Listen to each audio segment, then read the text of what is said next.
I love to play soccer. I love to watch soccer. Soccer is just one of my favorite things to do. Okay, open it. I'm gonna go under. I'm a stay-at-home mom. I really enjoy Halloween. we spend all year long figuring out our costumes, right? These are people just like you with struggles like yours. We moved down here from northern Idaho, and I didn't know anybody. I was struggling with a major breakup. They carry on day to day, but sometimes they have thoughts you might not understand. I would get up and it would just be dark. And not like literally dark, but everything just had this like giant like shadow over it. There is one form of me that is negative, really negative, and then there's the other part of me that wants to be this happy guy. Researchers say these thoughts and feelings can stem from depression. I was pretty much saying to God, like, just do with me whatever, just take me off this planet. I'm done. I'm sick of this. One day my kids were at a friend's house down the road here, and I was like, you know what? That's it. I'm done. I can't do this anymore. Fortunately for Bybee and Kyle, I don't know, something just clicked, and I was like, I don't want my kids to find me like this. How bad would that be? I just decided I didn't want to be in that dangerous place anymore.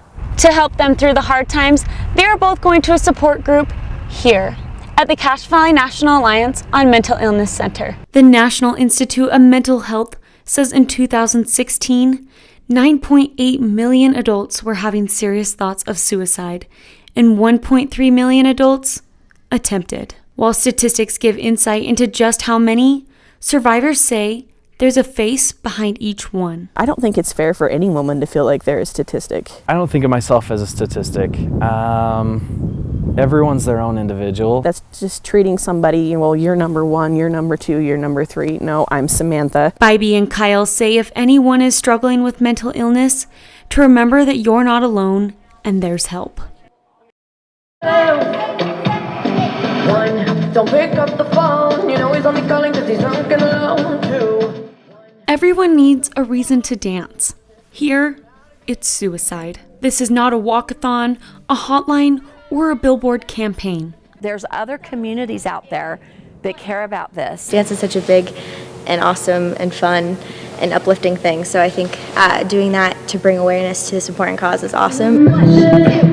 While most dancers are raising awareness, for Whitney, it's personal, and that's a painful thing. We grew up in a single-parent home, and though we came from different fathers, we cared for each other a lot. When my own brother passed away to suicide, at least that's what the cops claim, it was just really hard on me, my family. It's hard not having him here anymore because when we were growing up, we were pretty close. Collins looks alone, putting her vulnerability on stage, but she's not. I attempted suicide and I was just very depressed, but I put on a fake smile. About 12 months ago, I started dancing, and it just was a thing that took my mind off everything, and it was just a way that I could express myself. And a way to cope with her struggles. There's always a reason for living. Sometimes it feels like there's not one, but you just have to wait until the end of the tunnel, because there will always be a light at the end of the tunnel. Hailey Hendricks, ATV News.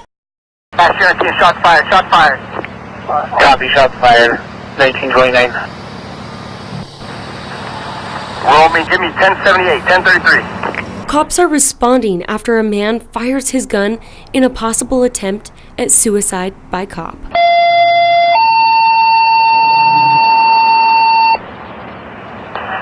Rescue 70, engine 70, respond on a medical suicide. And cops respond to another call of a man who was threatening suicide.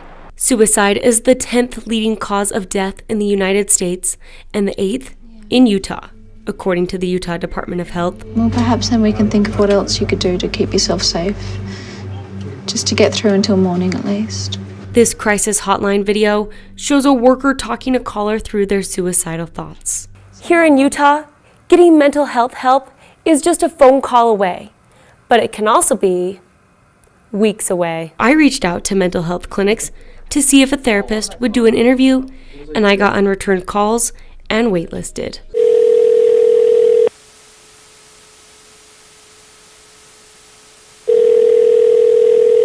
But being waitlisted for someone with a mental illness isn't an option.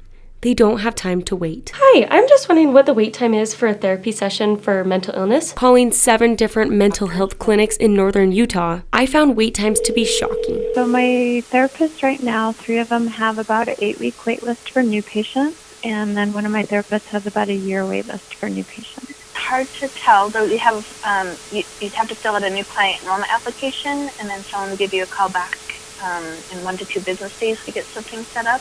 We are about a week and a half, 2 weeks out right now. Right now we are taking names and information for the spring semester, unless it's a crisis. People who are living with a mental illness say going through the process of getting into a mental health care center is tough. To put in so much effort into keep calling the office and to figure out a day where you're not in school or you're not at work and to where they don't have other patients is truly exhausting.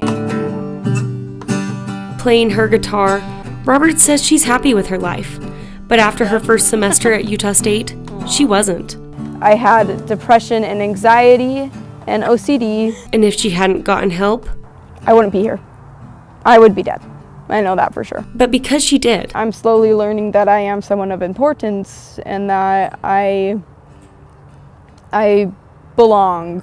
As an advocate for mental health awareness, Robert says wait times for mental health care are too long. You feel so alone and hopeless and scared that the fact that you have to wait that long to go get professional help is super concerning.